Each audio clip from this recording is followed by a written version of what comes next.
दोस्तों, खासकर भूतपूर्व सैनिकों,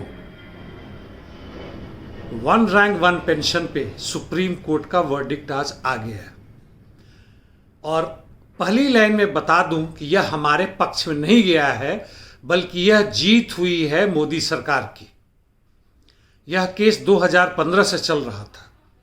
7 वर्षों के लंबे जद्दोजहद के बाद अंतिम सुनवाई 23 फरवरी को हुआ था और वर्डिक्ट रिजर्व कर दिया गया था। चुनाव खत्म हुआ, चुनाव के परिणाम आ गए 10 मार्च को, और अब जाकर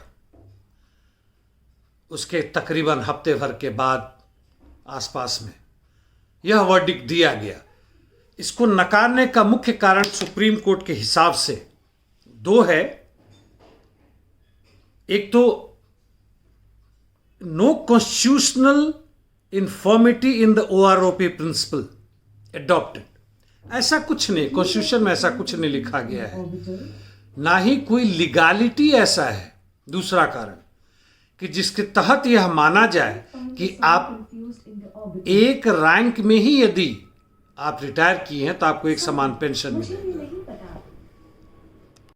हाँ, सुप्रीम कोर्ट ने जरूर कहा है कि जो हर 5 वर्ष में, जो कांग्रेस सरकार के वक्त से ही था, जो वेटरन्स के लिए, सेवानिवृत्त सैनिकों के लिए था कि आप फिर से उनका रिफिक्सेशन करेंगे उनके पे एंड पेंशन का, वह आपने 2019 के बाद से नहीं किया है। जुलाई 2019 के बाद से DA भी फ्रीज कर रखा, खैर उसकी चर्चा नहीं है।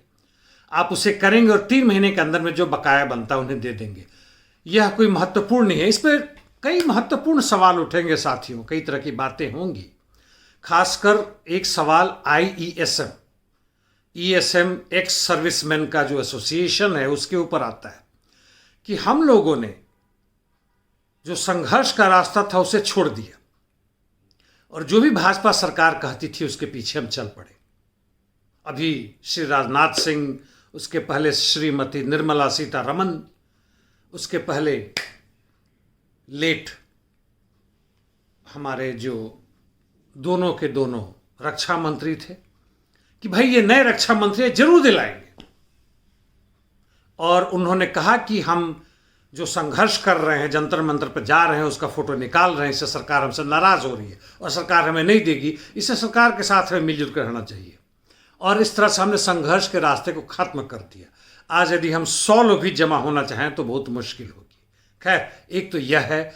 दूसरा, सुप्रीम कोर्ट, नेचुरली हमें भरोसा था, लेकिन आज न्यायालय क्या रुख लेगी, चाहे वह नीचे का जुडिशियल मजिस्ट्रेट हो से लेकर सुप्रीम कोर्ट के टॉप मोस्ट अधिकारी हो, न्यायाधीश हो।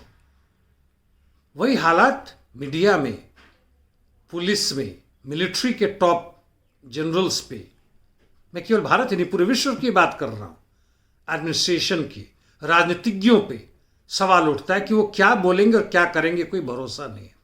आपने यदि संघर्ष का रास्ता छोड़ा तो आपकी हार 99% है। आप विरोधियों के भरोसे, उनके आश्वासन पर अपने संघर्ष को कायम रखना चाहें तो आपके सामने यह एक बड़ा उदाहरण है। और इसका दूसरा उदाहरण है हमारे किसान आंदोलन। धन्यवाद साथियों, हम सोचेंगे, इस पे जरूर सोचेंगे कि अगला कदम क्या हो, लेकिन अभी के लिए फिलहाल इतना ही।